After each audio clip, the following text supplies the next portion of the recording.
All right. Good morning, everyone. Looks like we are live today. We got Kyle, blue collar landlord, and MJ from Chicago in here. Good morning, fellas. Morning, good morning. Morning, morning. Yeah, how's everything going? Haven't talked to you guys in a while. How's everything? How's the weather, MJ? It's actually good. It's like 44 degrees. It's raining a lot, but this will be snow if it was colder. So I'll take it. I'll take it. What about you, Kyle? Why don't you fill everyone where you're at right now? Yeah, always good, man. Always good. But I'm out here in the Bay Area in Cali, about 45 minutes east of San Francisco. So it's actually raining today, but no chance of snow. So could be worse. So no complaints out here. Cool. Before we move on, before we kind of get to the topic, I do wanna, since I see him in the chat right now, we have Frank, old guy REI out there, and I want to just say thanks, Frank. I got a package in the mail yesterday, and I want to just kind of show everyone the ORAT one rental at a time shirt that he's selling. Yeah, we got this. We got this on the back right here. And so this is a shirt that he is selling for the event, and we're trying to raise money for the blind center to donate for the blind center. So I'll put the link for his PayPal link if you haven't purchased it yet. But I think it's a cool shirt, and it's gonna for a good cause. You know, that's where the event's gonna be held at. And yeah, so reach out to Frank if you want more information, and then I'll probably show it again as we move on. But there was also something else in the package that, for those of you, I got a little crock here that has ORAT on it. So I don't know where this came from, but if anyone can see this, but this is pretty cool. I hope this isn't supposed to fit me though, Frank. My feet are a little bigger than this, but yeah. So I'll put the links in the chat, and then yeah, thanks, Frank, and we'll talk about it more later. But I think I have a plan to sell more shirts. We'll make it win a date with Lauren. So if anybody didn't tune into yesterday's live, Lauren, I don't know, she had a couple of offers to go on some dates, and she got proposed to. So I don't know if that's going to happen today. But yeah, so today's topic, I saw a video, and I'll put that in the chat also. But it was talking about, there's some articles coming out that for retirement now, people need to save $2.2 million for retirement. And this video was kind of talking about how we're kind of being lied to, or kind of put in a little matrix or trap on thinking or how we approach retirement. So did you guys get a chance to check out that video? What was your guys' thoughts on that? Because you guys are much younger than me. So like, what is your guys' approach, or what are you guys looking at for retirement? I'll go ahead and lead us off. But yeah, it was an interesting video. I think everyone, pretty much, including myself, I even had a meeting with Coach Carson a few weeks back, and we kind of did a whole financial goal type. This is real estate specific, obviously, but of coming up with a certain number, and it ended up being about 2.2 to 2.6 million. But also on the back end, that's bringing in about 144K of passive income. So that's a set number that I had, you know what I mean? But that's covering my expenses and how I feel I want to live. But um, if you keep your expenses low, man, and you're bringing in 89K, 100K, or even like 60K, you know what I mean, depending on where you live. You got to, at that point, if you have like no mortgage, your expenses are low, you can go pretty far with that. You know, you're not getting taxed much at that time. Um, it was pretty interesting. It made a lot of sense, and I completely agree. I don't think you really got to hit that high of a number if you kind of want to just be financially free, have the freedom, take mini retirements, do what you want to do. I don't see any problem with that if your expenses are low and you're just enjoying life. So I want to say what's up to Fireman Flip on Instagram. Thanks for stopping by. And I think I'm not sure who this is. First time I'm seeing you in the chat. Is smooth. You put Oreo. I'm not sure what that means. Maybe you meant to type ORAT. I'm not sure, but thanks for stopping by. But like MJ, what about you? Is that kind of your plan? Are you looking to accumulate $2.2 million until you can retire? Um, I I'm gonna take the contrarian view of this and play devil's advocate, and this is really how I do feel.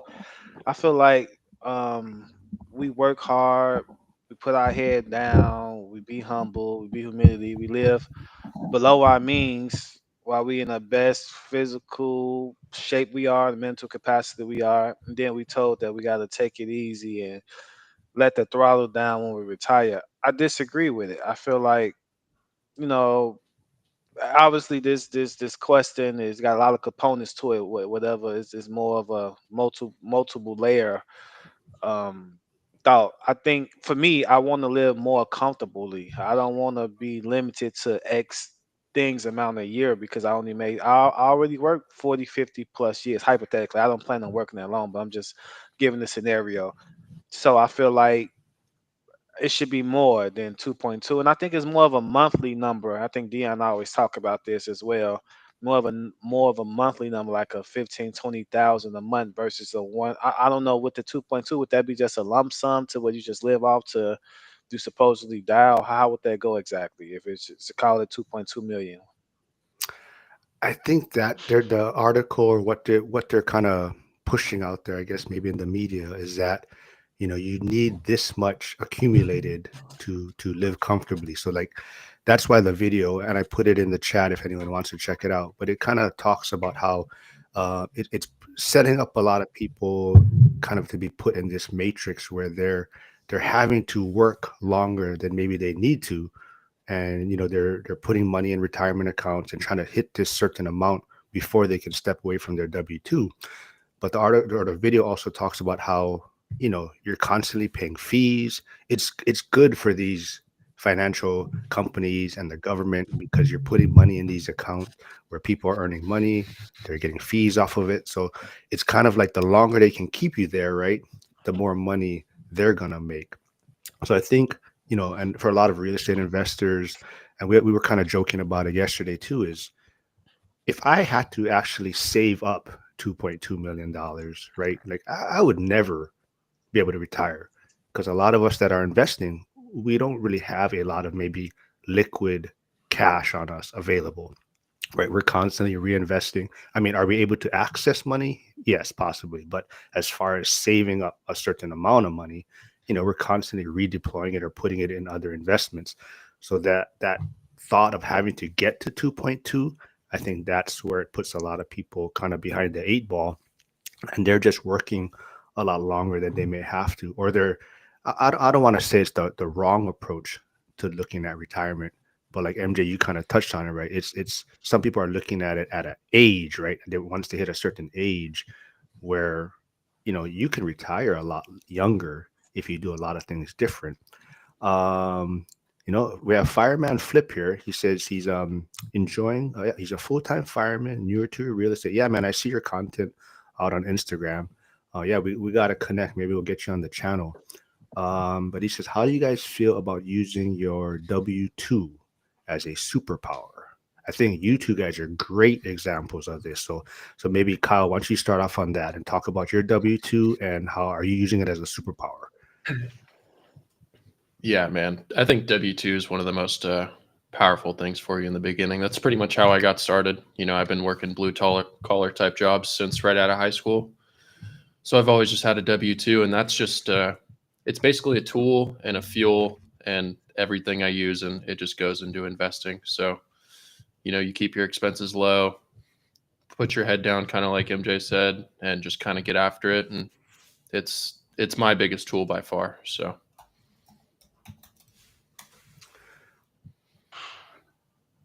I know you're not working today, MJ, so you can talk about work, so Right, what right, about you? absolutely. What about you, man? What is your W-2 and are you using it as a superpower? Absolutely. I totally agree.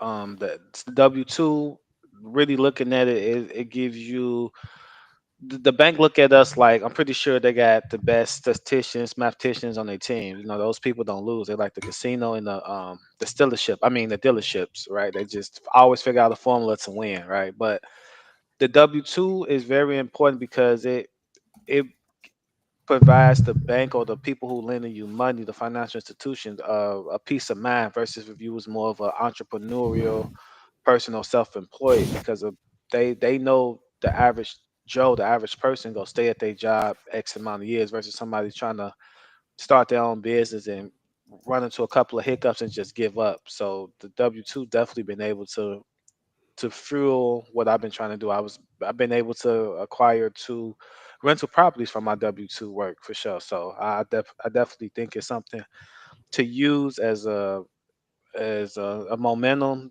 to get going and whatever. And then hopefully if you plan right or do things right and buy right over time, you can maybe have options later on in life to where you decide to continue to work your W-2 or decide to just give it up altogether. So Y- You did kind of mention, like the casino and whatnot. And I know, we had an interview months back, but that was kind of maybe an early chapter in your life, right? As far as gambling and whatnot. Could At that point in your life, do you think you could ever see yourself getting to 2.2 million for retirement? um with the casinos and the gambling, it's they really do a good job psychologically.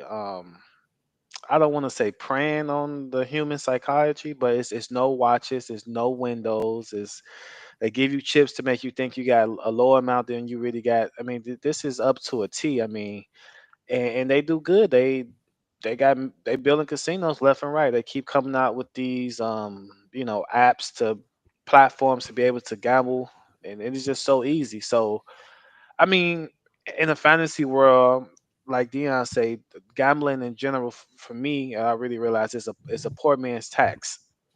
It's an extra tax for the poor. They give you these possibilities of you thinking you can win, and it's hard to win consistently in gambling. So to simply answer your question, maybe I would have thought I would have got 2.2 million from gambling, but that was definitely far fetched as I concluded with gambling. So I just gave it all at once, and I just focus more on real estate because it's more guaranteed proceeds, it's more guaranteed profits, and it's I mean it's slow as boring, and I just rather ride this wave than trying to do it gambling. So the odds are way out my favor with trying to win 2.2 million in gambling. Some people do it. I mean, those are anomalies. They may be the 1% of gamblers, but I didn't fall in that category apparently.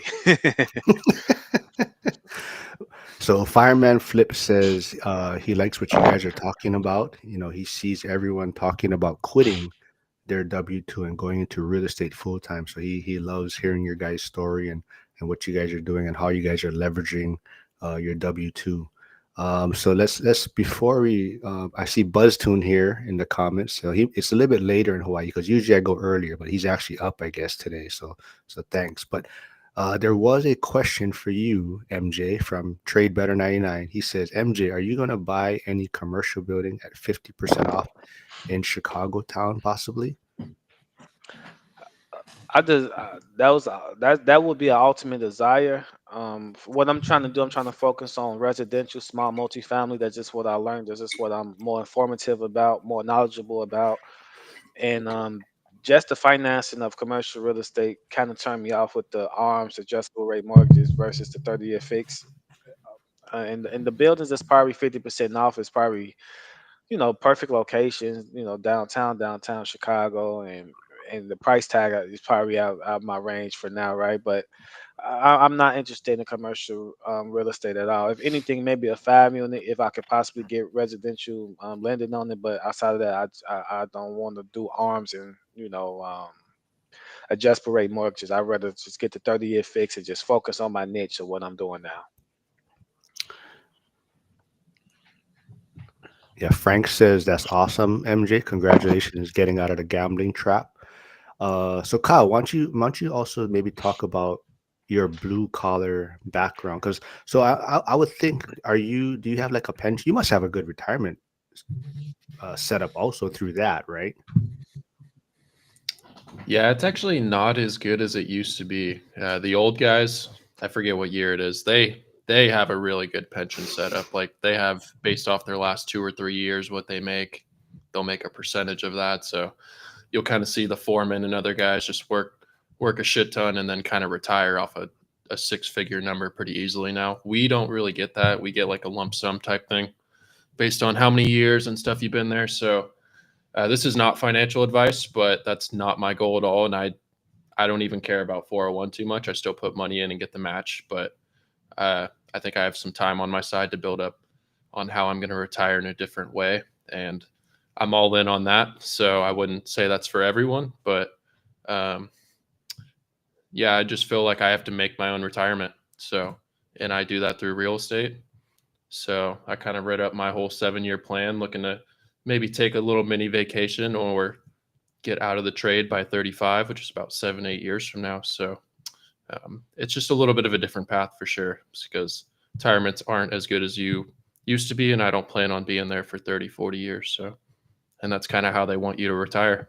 So, Yeah, and MJ had a question for you. So I don't know if you saw it in the private chat, but if you're able to maybe clarify, I guess, what field or what is your specific blue collar that you're working in?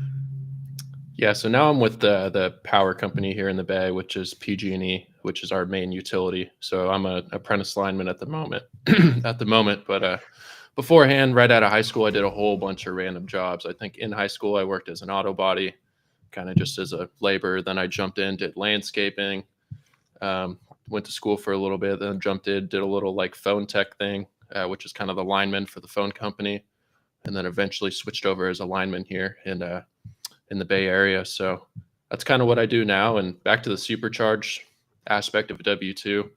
Without all that, I probably wouldn't be where I'm at right now.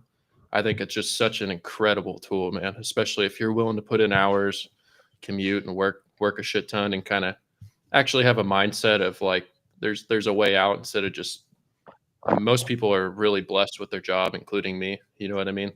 And they just get super comfortable and they're like, oh, I love it here. I'll be here 30, 40 years. But you kind of fall into this trap. You know what I mean? And what if you do? You know, COVID, I think, happened. They were kicking people out of jobs if you weren't getting a vaccine. And it just takes one thing like that, one mistake, especially in my field, you could easily be fired.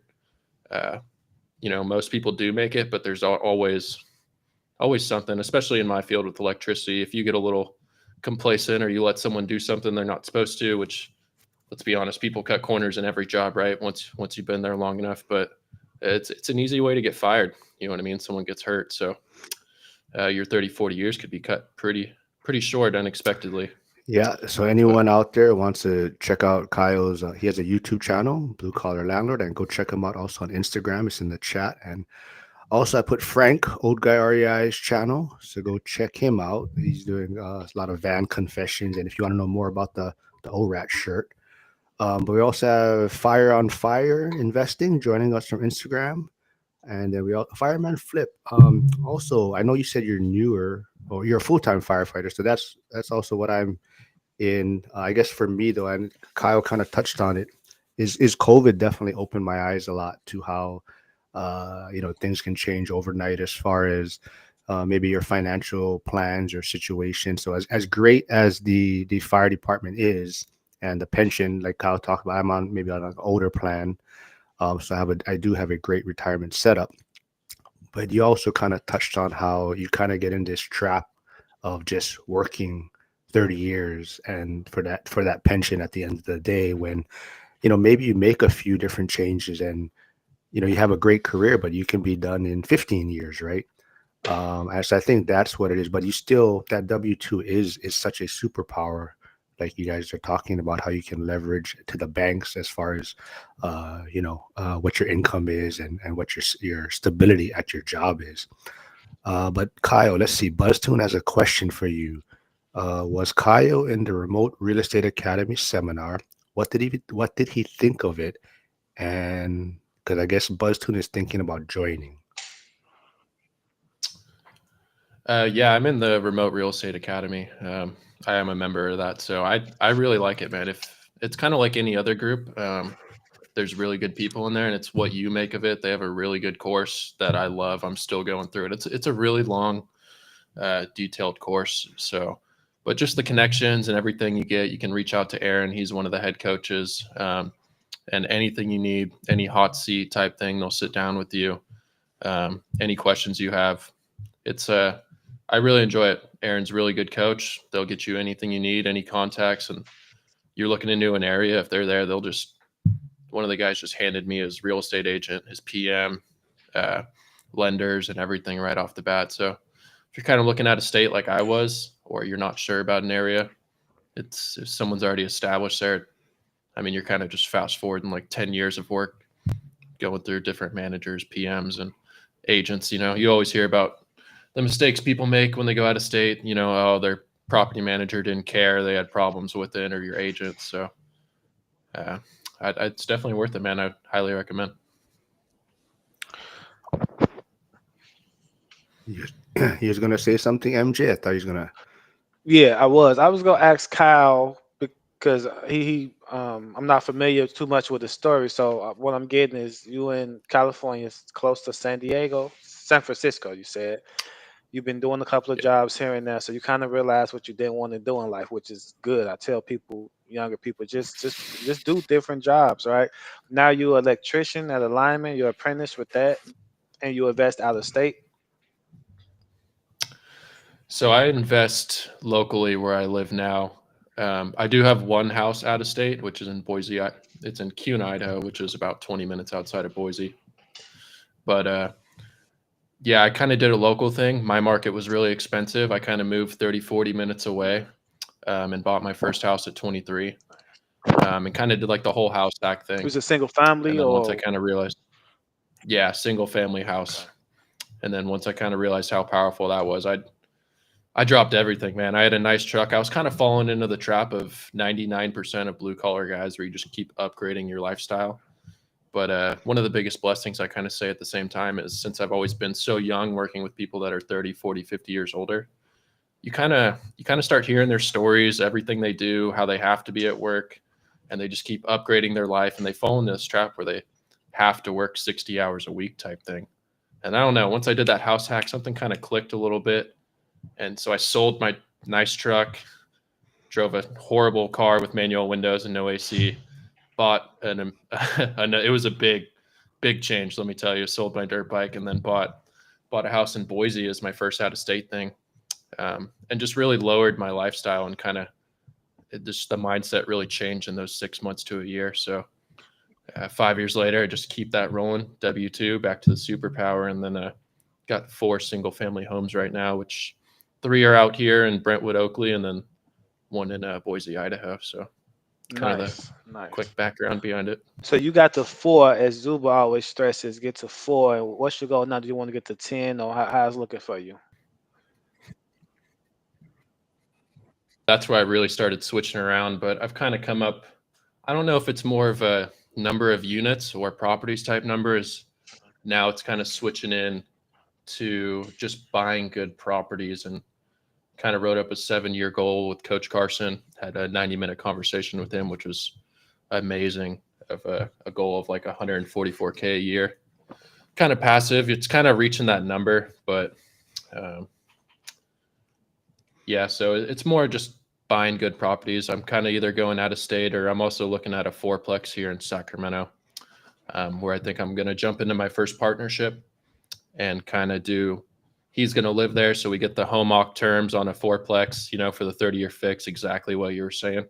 But we're still investors, so he can jump out after a few months. But just getting that home awk loan is kind of the big thing. So I'm still building more of a wealth thing more than cash flow, which comes back to the W-2 being like it's my tool. It's what I do to feed all of this. So You balance it's everything huge. out. Yeah, I work for this. I work for real estate, and I know there's an end game, and I work to support this, and I'm going to make it happen, and it's going to happen. So it's just a time frame till then. So Okay. It's funny you touched on like how you changed your living expenses to head down this path, and I think that's kind of what that video about the 2.2 million retirement. It's kind of that how we kind of get trapped into almost living on a budget when we retire, right? So they're telling you to save up this certain amount, get to this certain point, and then when you retire, now it's like you're trying to figure out how much can I live on if I only take this much out per year. And then you're trying to guess I'm going to live 20 years or 30 years after retirement, and now you're like, okay, I have a budget of this much. Where I think if you guys are doing right early on when you're younger, you're making these sacrifices now so that you're not going to have this budget made per se when you do retire, right? You're having cash flow, you're able to increase your cash flow. So I think it's just changing the mindset a little bit on how we look at retirement. Yeah. And like even like you touched on, Kyle, it's not so, right now you're trying to accumulate assets and build the wealth, but then it still comes down to generating certain amount of cash flow yearly or monthly, and that's what you're going to live on. And I think that's a great strategy, and that's what I think, like you say, we're not giving financial advice, but I think if more people look at it that way, right, retirement becomes more attainable at a younger age. I think it goes Yeah. back to what NJ said a little bit too is I mean, just because you hit this certain number, whether it's 60, 150 and passive, like it kind of just more opens up an option to where, okay, that's my baseline. I can live here. But a lot of people that said something like that probably won't stop. It maybe gives you an option for 6 months to a year. It just depends on your age too. You know what I mean? But you can always keep going. I can always get another job. It's that just kind of sets a baseline for you to be comfortable. And if you needed to, you live like that. But I think a lot of people that set a goal like that probably keep going. It's just now they're even more all in on it, or when they work a W 2, it's all that money's going to what they're doing. So it's a little different for everyone. It depends on your age and what you want. If I mean, if you want to be done with that 80 to 100K, you don't need to build up this much, and you could live a really comfortable life depending on where you're at, vacation, travel, and just maybe live a life you haven't done before. Like I haven't traveled a lot. Be cool. Maybe if I'm making 120, I'm like, hey, maybe I'll travel for the first time for a year and kind of maybe I enjoy it, maybe not, and it's kind of a per person thing on that number. But I don't think you have to hit this 2.6 mil number, but kind of based on he explained it. If you're happy with the 6 to 100K with literally no debt, no payments, you're just renting a van, traveling around, enjoying life. It's a good option for a while. You know what I mean? It just brings a different perspective. Yeah, definitely. I think a lot of it too is you have to also look at it from where, like we kind of touched on, like COVID, that opened a lot of people's eyes. But, the inflation that happened, the past 4 or 5 years where your money's not going as far. So, like, if you're on, like you're saying, if you're on 80K or 100K a year, now inflation eats into that right now. Do you have the tools to increase the amount of money you're making, right? Or are you just going to have to withdraw more from your savings in a sense? And now that's going to dwindle down quicker. So I think a lot of this is also building the skills to figure out how to generate more income if necessary. So, like MJ, why don't you? I know you're a lot younger than me, so why don't you kind of remind everyone how old you are, and I guess in your circle, do you see others maybe doing the retirement plan that you're trying to do, or are they in that traditional, putting money in retirement accounts and hoping to hit this certain number by a certain age? Okay.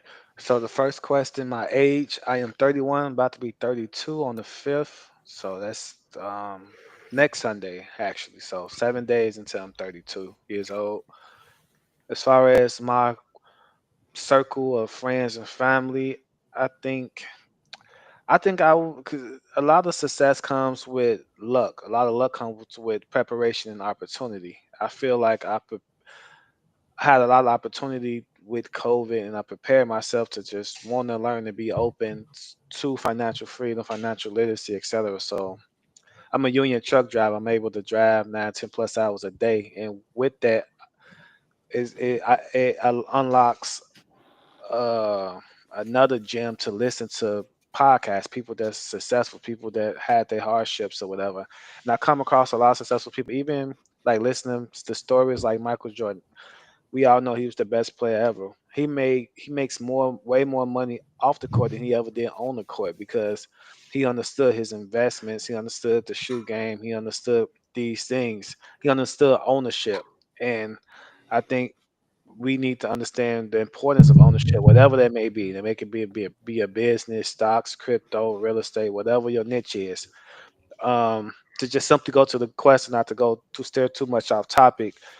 I just think everybody just kind of in a lot of people, not everybody, it's just like in survival mode. They just know, I need to make X amount of dollars to pay this, and that to get me on to the next month. And I think a lot of people don't realize how quick time goes. I remember 10 years ago, 15 years ago, and time waits for nobody. So, I try to tell them and talk to them and just but it's like I haven't done it yet, so I really not a per se an example to where it's like, well, what you got to show for what you trying to preach? So it's kind of like a little back and forth here and there, but I just feel like the best person to go take care of the older you is the younger you, and so you need to put yourself in positions to where you can just have options later on in life. Whether it's like Kyle, he in the high cost of living area, he house hacked the single family home. He it was like a light bulb that clicked for him. Like, man, I can do this. I can see the difference.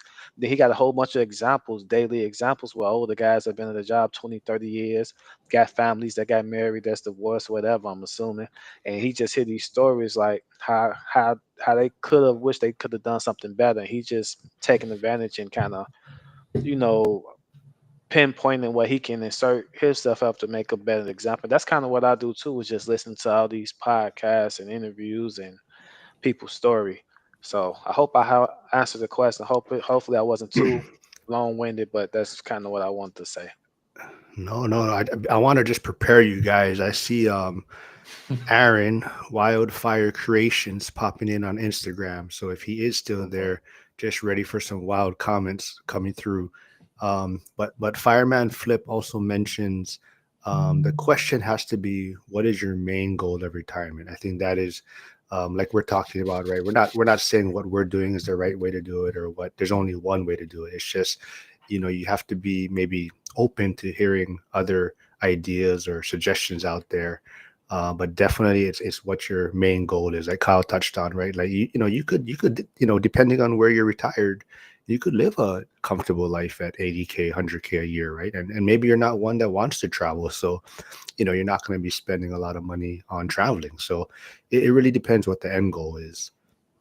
For you, and as far as Hawaii, and I know it's a high, extremely cost of living area, what would be an appropriate amount, monthly amount, to live on comfortably in retirement for you, or in general, Oh, Mark? funny you say that because I still have it up on my screen. Hold on, I brought this up. So it's from Yahoo Finance. It says if you have $2 million, I guess, saved for retirement, it will last you 19.19 years, and that's with an annual expenditure of $104,000. And it like I said, it kind of just depends, right? Like where inflation is at. What is your living situation? Do you have a paid off home? Do you have a mortgage? Are you planning to travel a lot? But yeah, I mean, it could last you, let's say 20 years, on average. But it's also what kind of life are you going to be living, right? I mean, are you going to be 65, 70 when you retire? I mean, are you really going to have to be able to enjoy the beaches and go surfing and doing all these hikes and whatnot? So it's also what kind of life do you want to have in retirement, right? Um, but hold on, there was MJ, you did touch on it real briefly. You're talking about Michael Jordan being the greatest, and we can debate that on another episode just for fun. But I actually just saw, I was watching something, they were talking about Nike, how Nike is stock price and the value is going down quite a bit. They're losing a lot of money. And you also are talking about ownership. So they're noticing that a lot of athletes are just coming out with their own brands now. They're starting to realize that it's ownership that's where they're going to be making more money. So they're not going through Nike anymore to manufacture their shoes or market their shoes, right? They're coming out with their own, they're building their own brand, they're building their own company, social media. And I think that's another great reminder that ownership is the key to building wealth and getting out of the rat race.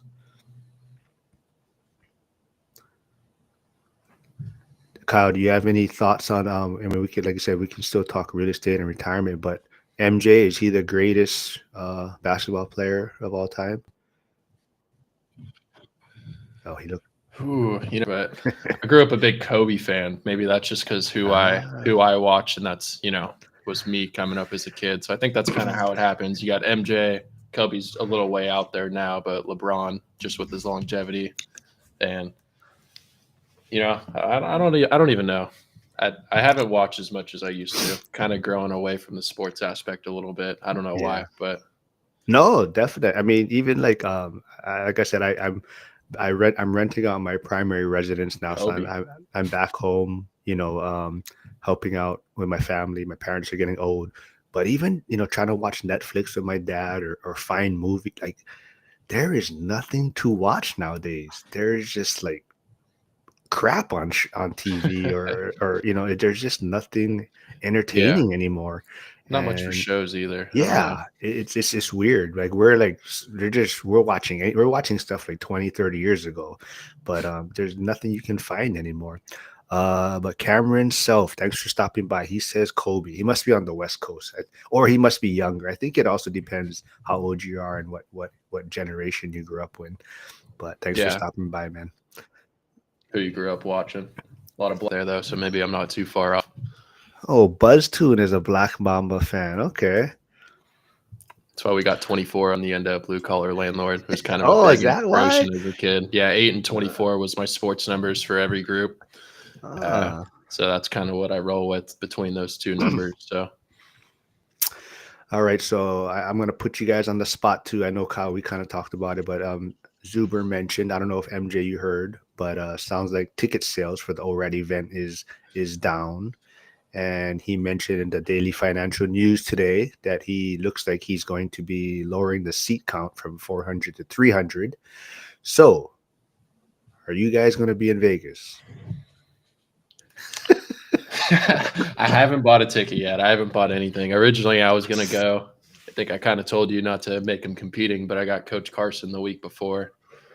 And like it's either North or South Carolina. So back to back, kind of leaning towards Coach Carson's thing. It's a little smaller group, but we'll see. Like, still might last minute buy a ticket if they're It's there. just I've been on. holding It's off. on the way back. You can just It stop is on by. the way. That's stay in North Carolina for a week and just hit Vegas on the way out. Yeah. I'm not surprised. And I don't want to sound like a hater or anything. I'm not surprised that the ticket sales are down. I just feel like people like new and different as far as the location. That definitely has a lot to do with it. And like somebody like me that I'm just able and got a lot of access to listen to Lumberjack and Dion and Millennium Mike so often, so much that where I can almost quote things they say verbatimly. It's like, is and I can, I'm a part of the all right community. They got live streams. I can super chat and ask a specific question to my situation, have it answered. I mean, just to fly out to Vegas, I've been to Vegas 3 times this year. I mean, you know, I get it, 7, 8 hours, you could network, but it's just like in my specific case, and I'm still learning. I don't know it all. I'm definitely open minded to continue to learn, but you know, I was just planning on buying like the recap, 100, $150 or something. But in my case, I just really need the money and time. Give me X amount of money and time, I can make a deal happen. I mean, Yeah.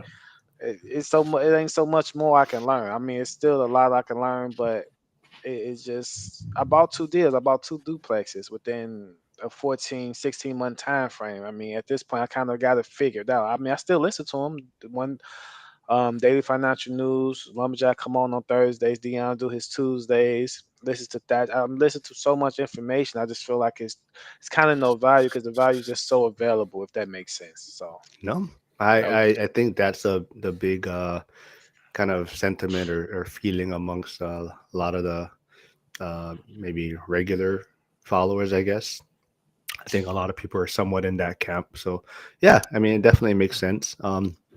But yeah, hopefully ticket sales can, honestly, I think maybe some people are hoping for a smaller event anyways, right? Like Zuber talked about, 400 would be max capacity, and is it going to be that comfortable, and is it going to be too crowded, is it going to be kind of stuff, so it could work out for the best, right? I mean, I think the smaller event might be better. That's why, like Kyle, you're talking about the Coach Carson one's a little smaller event, and there's going to be Yeah. more time to probably connect with people and whatnot. So yeah, great Yeah. point, man. That'd be the only reason I'd kind of. I think MJ hit it on the head, man. Like, I'm not going there to listen to people talk. I can do that on YouTube, and like you hear all the info. It's almost like a paid seminar at that point. Not to hate. I mean, great community and everything. It's just the big group type things. Not really my thing. So if it's a little smaller and it's more networking and meeting some guys in person, you could fly there and kind of it'd be a little easier, but it's a little expensive to kind of go listen to people talk that you kind of already listen to. which some people enjoy it and some people learn better that way. Maybe that's what they want. They feel more engaged, but I'd be going there to more meet you in person, Mark, or meet MJ in person, and maybe Meet Lauren. let's head out. Yeah. Right, Well, right. that might be crowded from after yesterday's chat, so I don't know if I'm getting in there, but Yeah, but MJ. I yeah. don't know if you were listening yesterday, but we did a live and Lauren was on, and like I said, man, she there's marriage proposals, and so we're gonna But make it. is it by somebody that she wanted to be by, or what? What's the? Give me There some were just context to the story. Give me some there were just context. people in the chats. There was like On the three Oh, people showed up in the chats, and there was like fights going on about. But there it was was some. fun. I mean, It was a good one yesterday. yeah, she If was a you good weren't sport involved. about it. But Lauren may be in Vegas, so just putting that out there. But we're whatever gonna. happened to what's her name? Sierra. I don't see her or anything no more. What's Yeah, today? Sierra's still doing her thing. You know, she's just dealing with some family stuff, and so she's just taking some time off, and we still keep in touch and just keeping making sure everything's good with her. So she'll be back on whenever she Okay. can, and every once in a while. But Lauren, if you guys, like I said, Lauren she took a 1 month vacation that turned into 4 months, and she talked about how it was a good test on her systems, her Airbnb systems in Florida. So being away for 4 months, it was a good way to test her business and see how remote it can be. Special guest with Kyle. Not sure what that means. We got another proposal, maybe for a date proposal. I don't know. But Fireman Flip also says on Instagram, he says taking action is the most important. Too much information is sometimes no information. So yeah, I love that. So Fireman Flip, I know, I'm not sure if you know, will be in Vegas Valentine's Day weekend for the Michael Zuber one rental at a time event. So I forgot what area you are. I see you on social media, but yeah, message me on Instagram or connect with me, and we'll get some stuff together. We'll get some stuff done. I got a question, another question for Cal. So, could you talk a little bit about the Coach Carson event in South Carolina, North Carolina, the days, what's going to be about, the call, stuff like that? It's honestly the same idea as the ORAD event for the most part, except for it's in North Carolina. I think it's more of a meetup type thing.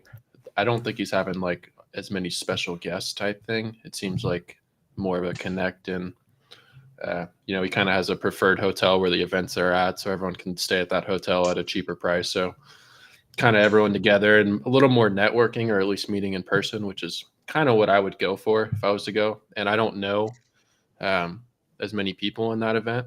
So it'd be kind of cool to see some faces and get up top. It's a little smaller community. I know he maxes out at 300, which I don't think he has 300 in his community versus the ORAT school, which is it's awesome to have more and more people, but that one could be ever growing, right? So What's the price point? I think his is 2,500 a year type thing. So it's more expensive, but it's a little different. Um, versus like the ORAD, it's a really cool community. You can reach out, and it's more like a social media type. You can make it as Right. good as you want it to be. Hmm. The Coach Carson group has a lot of different seminars and accountability and kind of action teams, which is really cool. It's kind of what we were talking about, where instead of having like a meeting and there's 40 people in there and you're like, well, where am I going to jump in on this?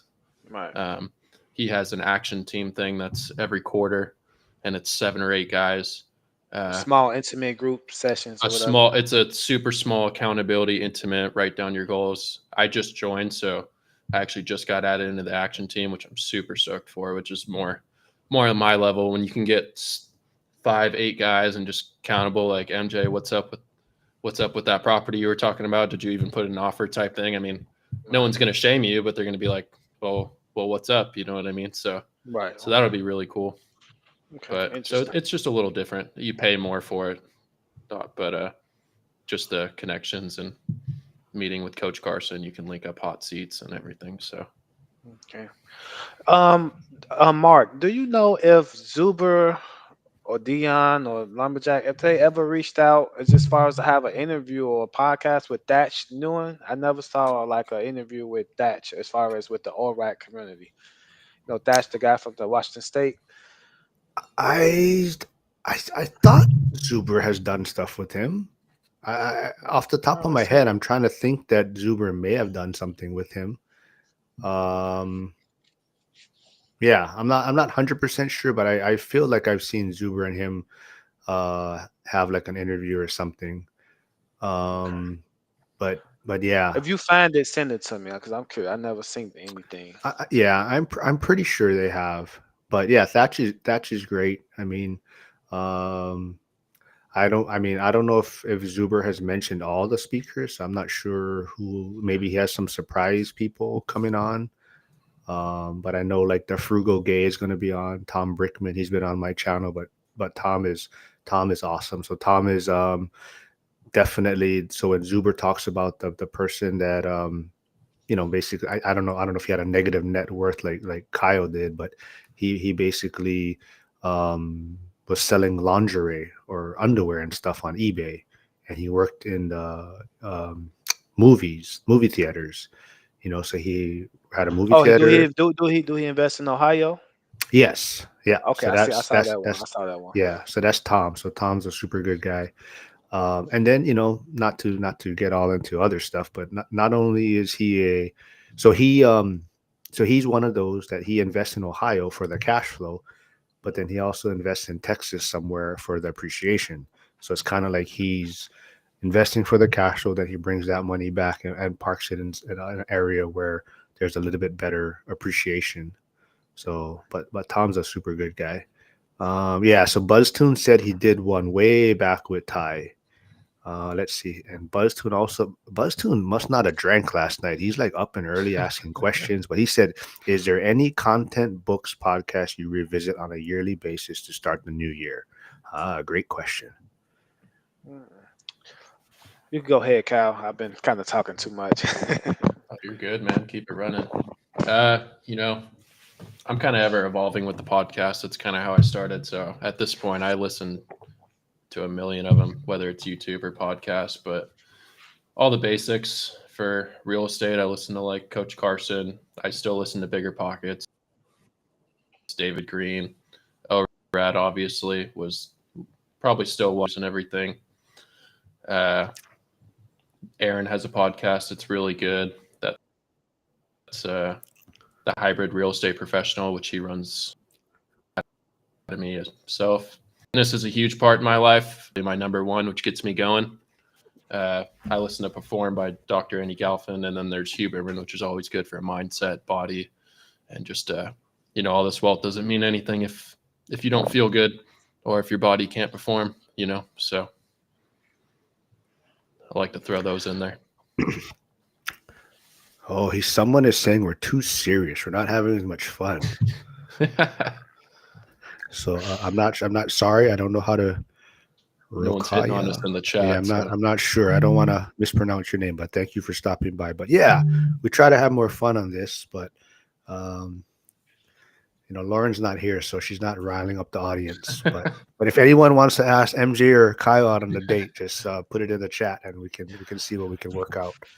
Right. So to yeah, answer don't the count yourself question out, bro. about the content, books, podcasts I revisit, if it's a really extremely good podcast, book, or something, I might do it twice, but after two times, I think it's an overload. I'm pretty good with retaining information.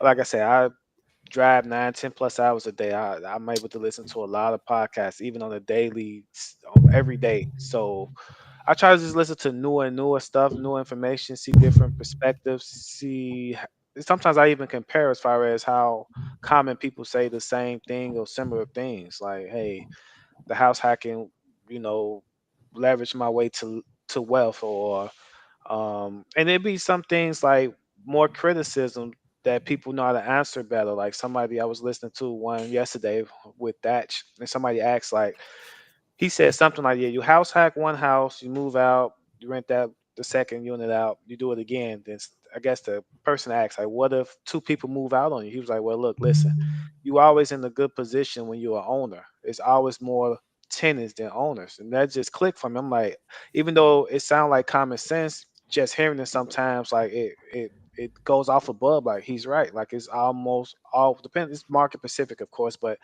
it's always almost more owners than tenants or people that need to rent out places. So I want to say what's up to Chris. Invest in Lynchburg. He was on the live yesterday, so he knows how much fun we were having. But me or Chris didn't get asked out on the date yesterday. But send me the link to the live yesterday. I'm gonna watch it right after this one over dude, with. Gotta yesterday watch the comment yesterday was section. wild, man.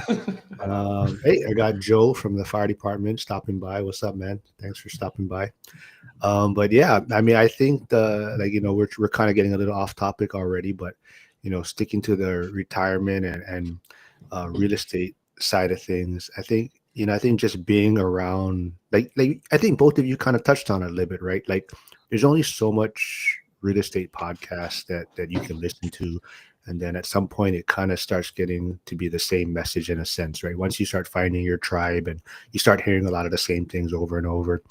And I think that's why, like MJ, I see you playing basketball a lot and doing other stuff, and Kyle, like you're saying, fitness, working out. So it's also, after a certain point, and maybe after you get a few rentals, you kind of start branching out and realizing that you're not buying properties every day, and there's always not so it's like you're also finding other interests. And I think, you know, as you guys probably notice, there's probably a lot more maybe matrix talk or political talk in a sense from my standpoint on my lives, is just because that's something that I've been going down that rabbit hole a little bit more, right? And it's also like, like the real estate stuff is fun, but I'm starting to realize how the broader vision of things, like the world and the economics and whatnot, affects all of us and how we're going to make decisions.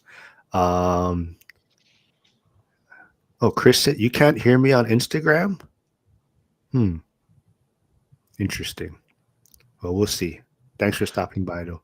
That's a good point you bring up with the politics. I was a person that really didn't want to talk about religion or politics, and I still don't talk about it. But I've been open to listening to more on different sides, to left, to right, and Democratic, Republican, as far as investing, as far as real estate. And it's just like a lot of things kind of make sense, essentially, kind of in a sense, like, for example, just to keep it short and frank, Illinois, Chicago is a big Democratic city, state, or whatever. The bigger New York City, San Francisco, they got certain issues that Republican states just don't have for the most part. It's just like, how coincidental, ironic are these things and issues? But I'm gonna just keep it like that. But like you say, after a couple of years or couple of rentals, it's only so much more you can learn until you gotta do a cash out or whatever. So you start picking interest in other things, and other things start to make sense to you. Fireman Flip, if you are still on Instagram, you mentioned, I think you meant to put Atomic Habits as a great book. Most people don't have a lack of information. Most people lack the daily discipline.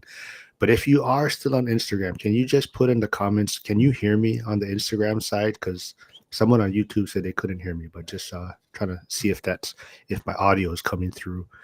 BuzzTune says he wants to be fluent in speaking ORAT. Um,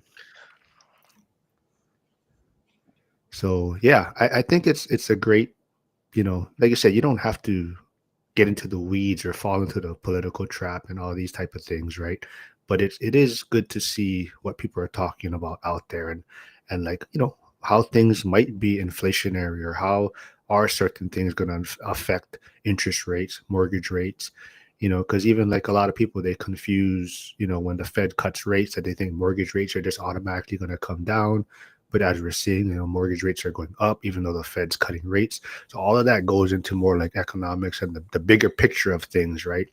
So, okay, yeah, it sounds like they can hear me. So Chris, is probably you doing something wrong. Maybe you broke your audio when the Patriots got destroyed yesterday. You broke something on your TV or your speakers or something. There's no Bears talk in this chat yet. I know that's the first. I That's usually like great. being on the other side of this chat too. It's just as fun as being on, Yeah, especially when the right man. guys jump on. So MJ, we got to get a new coach Who in are we missing? Chicago, man. The Bears need a Right. new At coach. this point, I mean, yeah, for sure. Yeah. That could be a new interest. You guys are Yeah. both Chicago fans. Yeah. Oh man, we're missing. Who's the guy that always comes in here? That's hella funny. Joe He usually V. gets a Yeah, Joe Joe. V's a That's because Joe where's Joe at? He needs to get this going. He's got two Bears fans and he's not in yeah here. Joe's in Wisconsin. That's why he's a Packers fan. Well, he was living in Chicago and then he got kicked out and he moved to Wisconsin. So he's a Packers fan. He flip flopped. Uh, Oh, okay. Got a flip flopper. BuzzTune says Atomic Habits work hard on the things that come easy. I don't Yeah. disagree with that, but I think you need to work hard on the things that come hard. Raiders. Oh my. Okay. This Yeah. could be a bot or a troll. Cameron self. There is no Raiders fans out there. So this has to Oh, be a. there's one right here, man. I've been hiding that one from you. Oh I've my. been So talking down you on the can't Bears, talk. so You cannot talk I wasn't any gonna give crap. away my leverage in the chat, but I figured it's about time to come clean. So Oh Las my god. Vegas Raiders. we can't Is even they getting the lose, number right, one man? We're pick looking. by any No, chance? we decided to win instead of losing. So now we went from like 2 to 6 or something Wow. like that. I haven't really watched too many games this year, but maybe if they get a quarterback, I'd watch. But They do we're have a uh, good we're tight blowing end that though. too. We They do got a have a. tight end with no one to throw it to him, and he I still know. gets it done. So Well, what else do you guys want to talk about? You guys want to talk more retirement? What are you guys working on? I guess right now. What do you guys got planned for 2025? 2025 is, I don't want to say business as usual, but for us, I think we're always locked in kind of, even though we work W-2s and everything, we're always looking at the next project and next property. Like I'm going back and forth between a fourplex locally and then a fourplex out of state. But either way, that's going to happen this year. And with 2025, it seems like rates might stay higher than most people thought. So might give us more of a buy box, kind of maybe. I don't want to say distressed sellers because still running into problems with people having super low interest rates that don't really have to sell. You know what I mean? They bought it and refied or bought it in 21 and they'll put it up for a price and it's either going to sell at that price or they'll just pull it off the market. So well, 2025 should be interesting, but always. This has to be your friend. Cameron self has to be your friend. I'm assuming Kyle, but maybe we lost him. He's frozen. Or there, he might be coming back. But MJ, so what do you got planned for 2025? Oh, really? Oh, okay. 2025, I plan on buying a single family house this time around. I plan on rehabbing it. So it'll be my first rehab and my first single family home. So I look forward to doing that 2025. I think this is for you, Kyle.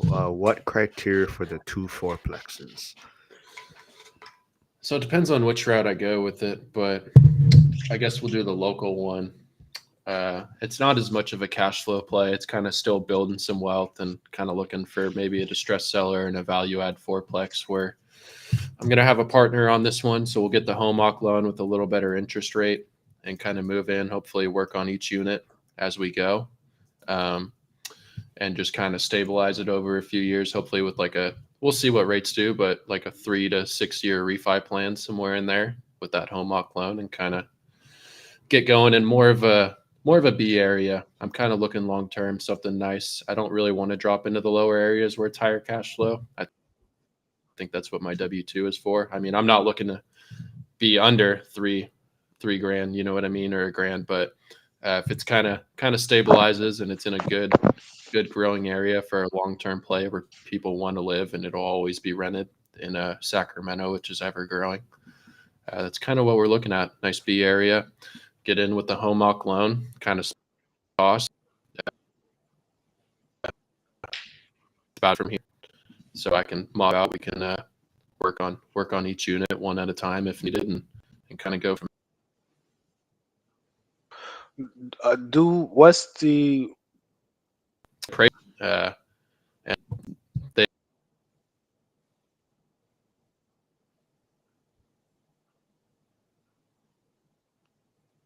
I All think we right. lost them. Yeah. You can oh, he's in the background. I'll let him back in. But for like you, MJ, I notice are you still trying to go the cash flow route or are you maybe looking like you're saying more equity plays now. Yeah, with me, it's gonna continue to be cash flow. That's important, cash flow. We got Kyle back. Hold on, I'm just moving him around. All right, cool. Yeah, I think once you start getting a few properties under your belt, I think people start maybe looking at things a little bit differently. I mean, like Zuber says, nobody ever wants an alligator, but I think people are you're still looking for that positive cash flow, but you're also looking for those bigger equity plays or ways to increase value, I guess, in a sense, right? Yeah. For me, I'm gonna continue to do cash flow for the moment because I know the type of person I am. I'm the type of person, for example, real estate is very illiquid. It's hard to get your money out. So you put 10, 20, 30, 40,000 down, it's pretty much stuck in the property until you take out a second mortgage, a HELOC, et cetera, et cetera. So I don't want to touch the money. So to compensate me, I like the monthly cash flow. That's like a dividend reward for me. So that's why I still want to do the cash flow plays. Maybe I get the cash flow up to a certain number, maybe more long term, mid term. I do more equity plays, appreciation plays. But for right now, to keep focus and keep my momentum going, I need to see the cash flow. Yeah. So, kind of like I said, talking about retirement again, just what's going on? Oh, hold on. Kyle got bumped off again. Like I said, in Hawaii, that 2 million is supposed to last 19.9 years. Do you believe that? Like I said, I mean, it can. It just really depends on, like I said, if you have a paid off Lifestyle. house, yeah, if you have a paid off home already, and and that's what they're also. I mean, they're trying to build, I guess, smaller communities in a sense too. And when they talk about Hawaii, it also probably depends what island you're on. On Oahu, which I'm on, is probably going to be the most expensive island to be on. But there's a lot of people that like to retire on the other islands where you're going to have a little bit more. Um, your money's going to go a little bit further in a sense, right? So you mean to tell me the Pittsburgh cash flow got you living on the most expensive island of Hawaii? Okay, I think Pittsburgh to play. Someone from Coach Carson's group that knows Aaron reached out to me because Pittsburgh came up in his chat GPT as one of the Mm. next markets to start investing in. So he punched in, I guess, like whatever criteria that he was looking for and what he was looking for in the market. And Pittsburgh kind of topped the list. So that's why he wanted to get more information about Pittsburgh. But yeah, a lot of the things I was talking about is kind of what came up on his chat GPT. I think a lot of people, um, I don't, I think Pittsburgh is still kind of under the radar. It hasn't peaked yet. It's still a very affordable market, and it's still one of the last maybe major markets where it's still maybe not as much as before, but almost cheaper to buy still yet than rent. So it still hasn't, I think, got that great appreciation yet because people are still being able to buy and not just rent. Where once that flips, once where it becomes cheaper to rent than buy, I think a lot of people, the appreciation is going to hit that way. Yeah, I'm But extremely surprised because Pittsburgh got like four national teams. They got the Penguins, they got the Pirates, they got the Steelers. It's just like yeah, wow, like yeah, yeah. So I think and it's becoming a big tech hub and healthcare industry. So I think there's a lot of things moving in that direction, and I think they're, I would say, probably maybe on that purple spectrum of political views. So they're not too much on the right, not too much on the left. They're kind of right in that middle. So you kind of get that little sweet spot of views there and landlord tenant policies. So yeah, it's a great market. It's just you do have to deal with, there is older homes there. The weather is not the most favorable, so those are just some things that you have to factor into it. And for some people that's too much to overlook, right? Or they're gonna, so it really comes down to comfort level, I think. And some people, investing remotely is not the way to go for them, right? So, but yeah, anything else you guys want to talk? We've been going about an hour. I got nothing else planned, so whatever you guys want to chat about. If you guys got to bounce, I got plenty of time. yeah, Whatever. any We're dead, topic, you and know. we can talk about anything already. Then whatever you guys want to talk about. What? Mm. Um, I mean, we could jump back into the financial planning type thing. I don't know yeah, what you guys think about 401 and if it's successful or just opinions on that in general since we all work W-2 jobs. yeah. Okay, I'll go first. 401k is a scam. Okay. All right, we're done. That's it. That's all I was waiting to hear. I couldn't have said Short, it better. I short and almost started sweet. it off with that, but if you're gonna do it, that's even better. Well, unless you're getting a match, there's definitely no reason to invest in a 401k, in my opinion. I, in the beginning, when I didn't know better, the company did a standard 3% of my check, the deductions to go in my 401k. I stopped it immediately. I just opened up a Fidelity account, and I just bought my company stock. And my main purpose of buying the company stock is to show my lender for real estate purposes of my reserves.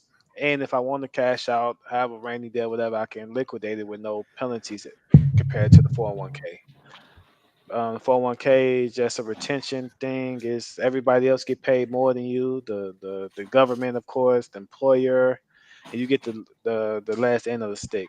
But I just made me a Fidelity account so I got more control and access, and I can show my lender for for my next property.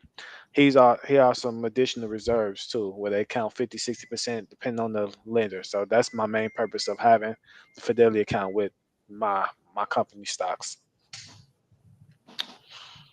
Yeah, I think you nailed it. I mean, you pretty much took everything I would have said to a T. It's just your money being locked up till an age of 65, whatever the age limit is, where you can't touch It's it. only 59 and a half. Is No, it either way? yeah, I mean, yeah. depending on your age and just it being so locked up and you're constantly paying fees, you aren't even open to the whole market. You're stuck on a plan. I mean, yeah, this isn't financial advice, but I think it's definitely a scam. And I put in just for the match. But when I started too, I did like everyone still tells you, oh, put in 20, 25% when you're young, max out your 401 every year, blah, blah, blah. And then the more you kind of learn about the system and the more you learn about financials in life, you realize it's probably the biggest failed experiment ever. You know, they got rid of pensions, replaced it with 401. And unless you're a super high incomer, most people aren't going to max that out. And by the time you hit 59, like it's crazy the amount of money that people don't have in there. You know what I mean? It's like there's just no way you're going to retire off of it. And me personally, I take loans out every time. Once I pay off a loan, I'll pull out another one. It's only there to pull out a loan and pay myself back and to put in whatever my match is going to be. And that's that. It's another tool at this point. All it is get the match and pull out a loan. At least I'm going to pay myself back in that loan. And like you said, it's a retention thing. You leave and now you got to roll it over, or restart. I've liquidated accounts like crazy. I just not what I'm going to do. So Before we get into Chris's question, I believe BuzzTune is liquidating his retirement accounts. So he's going to be making some moves, I think, 2025 with that. But I did want to touch on what Kyle said. I think you said it was a failed plan or failed failed system, experiment once the failed experiment. pension started going away in But 19 something. was but who was it a failed experiment for? I think it Right? was a I failed think experiment, yeah, for most W-2 employees, especially when you go through the median income of the United States in general, which I don't know what it is off the top of my head, but if you're making 40, 80K a year, there's no way you're putting 22,000 of that into your 401 over time. And it's just such a minimal thing and it's money locked up with Wall Street. I think MJ kind of talked this earlier where your money's just tied up and you're getting the last end of the stick and people are just making more money on your money with the open market and it's just another way to feed them and they hold on to your cash and you're stuck till you're 59. And imagine being 59, you finally hit it. You're like, okay, let's say you hit a million, which a lot of people don't even get close to that in 401, just depending on what you're able to put in.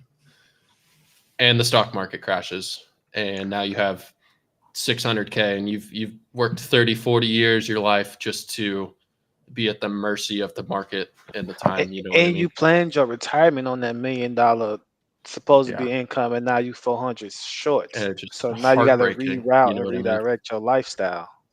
you probably can't even retire. You know what I mean? It's just heartbreaking to just be solely dependent on a 401k. Obviously, you should have other stuff, but some people don't. You know what I mean? They don't have the extra cash, and just to rely on a 401k to hit that age and something completely out of your control happen with your sole means of retirement.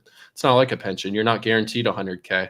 You know what I mean? It's whatever you're going to annualize out of that account, and and you're just total mercy of the market. You know what I mean? So Yep, Speaking it of the took pension, took oh, away go the ahead. liability kind of for the companies, right? So it was a yeah, failed experiment, like you're saying, for the workers, but I think it worked out well for the companies and the that's government, right? Like you're that's a saying, good point. there's Might fees have to worked be great. paid, right? It's having people work longer. Like you're saying, if the market crashes at the wrong time, you're gonna have people that have to work more, work longer. But MJ, what were you gonna say now? I was go to the pensions. Cal, you got a pension? Is it a company paid pension? It's a little different. It's where they just kind of give you a lump sum company paid pension thing based on So the almost like amount of. annuity, or it's a pension? It's a pension, but So give me an I haven't example. How do it I haven't go? overly looked into it. I know it's not amazing. It's nothing like the old one, and I don't look into it too much because there's no way I'm going to be there that long, and I'm making my own retirement. So I don't know the complete details on it. I just know after a certain year, I don't know what the year was, that they're just getting more of a lump sum type pension. So I guess Okay. technically that's not really a pension. You know what I mean? Um, but that's what they Right. call it. So Okay. Yeah, I got a Hey, company paid pension. It's vested in 5 years, and I don't plan on staying that long to get it or whatever too. So I kind of agree with you. But I was just curious to know more about it. yeah. But I mean, we kind of in the same boat then. Okay.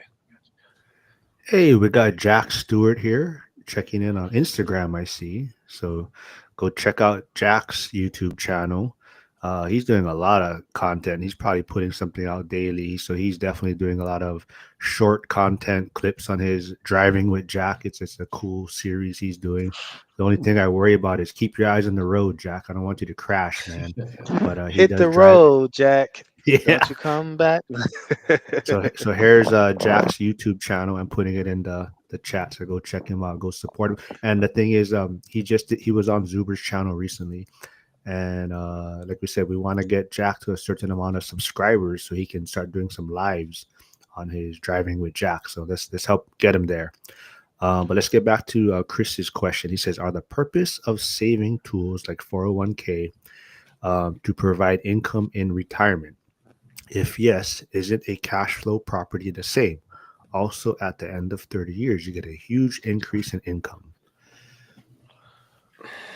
I mean, there's a million ways on planning to retire, I guess. You know what I mean? So the problem I have with 401 is just all the fees, and I mean, I guess they're not huge, but it's the money being tied up till you're 59, and if you want to liquidate it, you got to either pay a penalty or you take a loan out yourself, is about the only other way.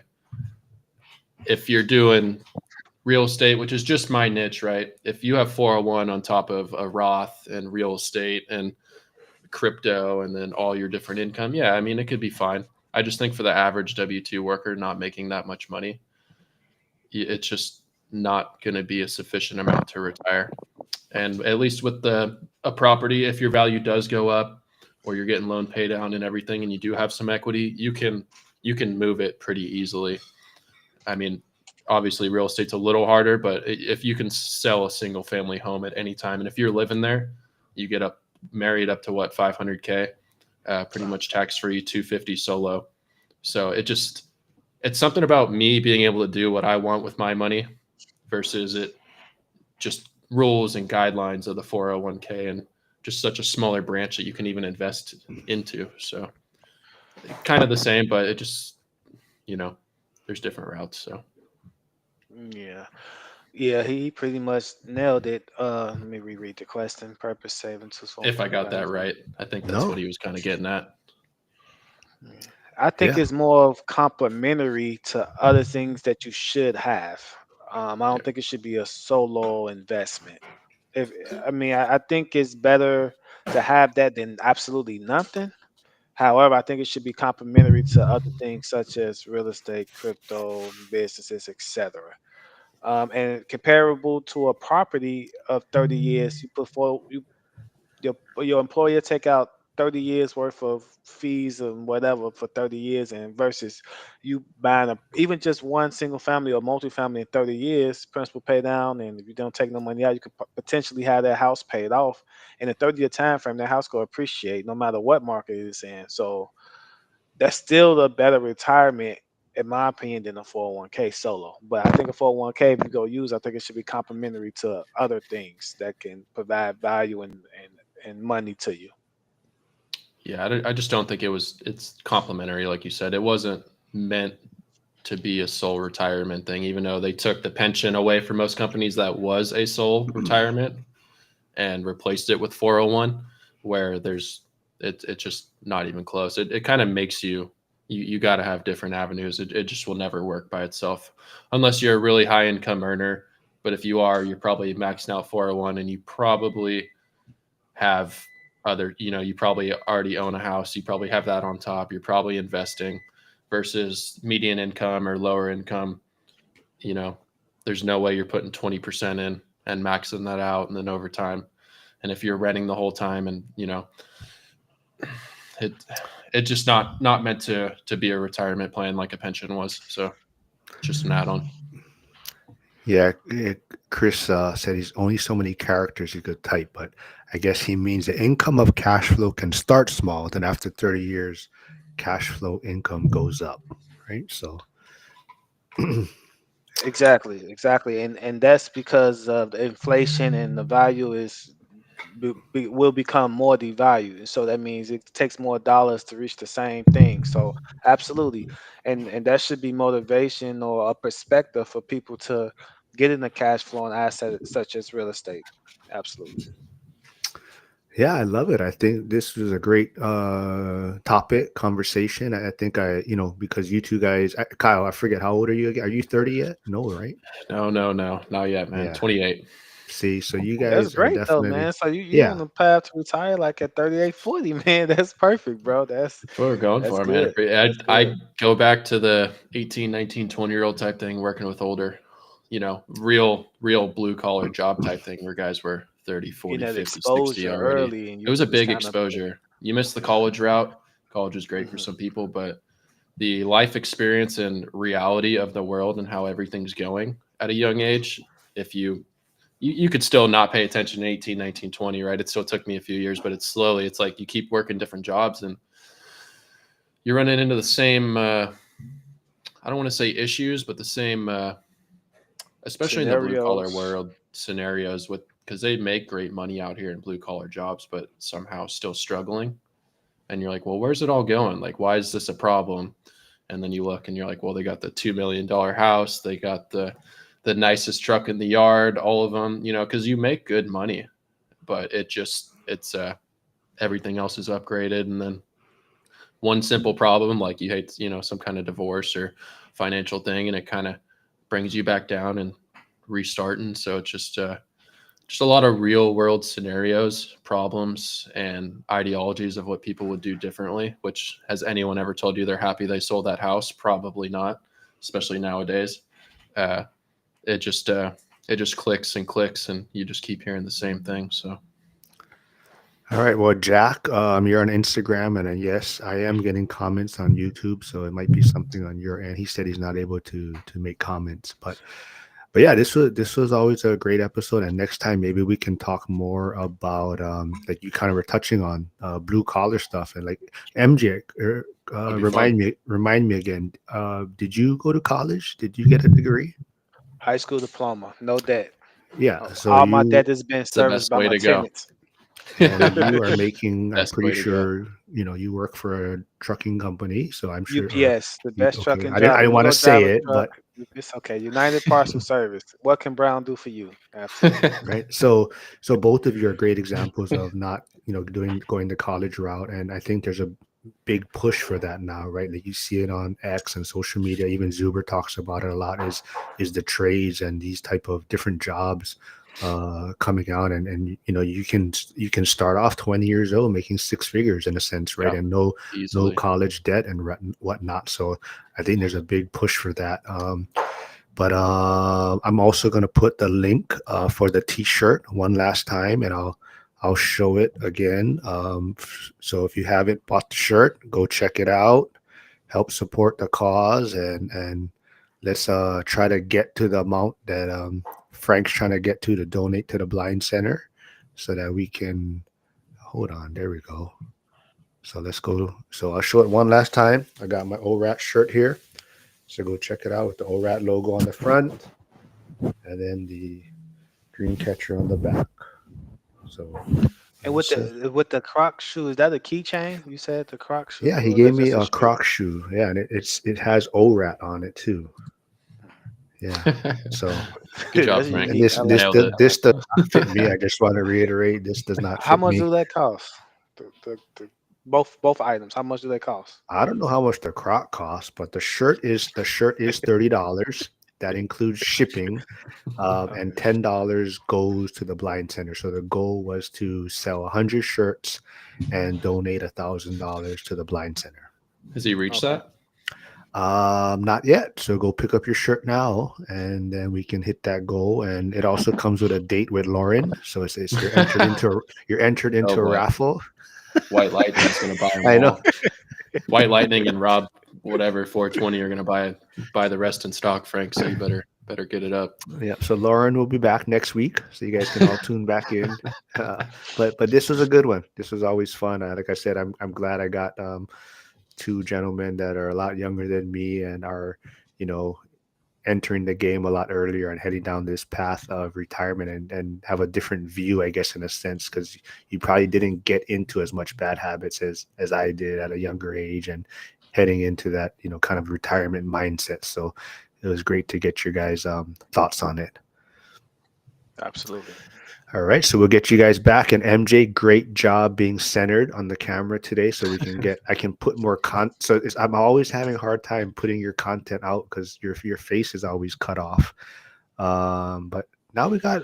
Oh, I'll buy a date with Kyle McKenna Cristiano. Okay, I'm not sure. So Kyle, go find that person on social media, and Giving Lauren some competition on the dating app. yeah. I'm on the Do come you up. know who that is? You can be on it. Do you know who that? Never heard of her. Oh, okay. Well, No, I'm just kidding. That's uh, my girlfriend. oh, okay, okay. She's probably lying, but All right. Well, incog. Okay. Well, all these people popping in now, but thanks everyone for stopping by. This was a fun one, and we'll do this again. Have a great weekend, everyone.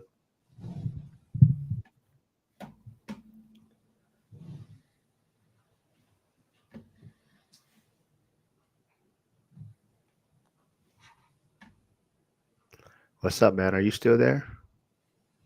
yeah, I'm still here. All right, cool. Hold on, I'm trying to. Yeah, it says you're still live.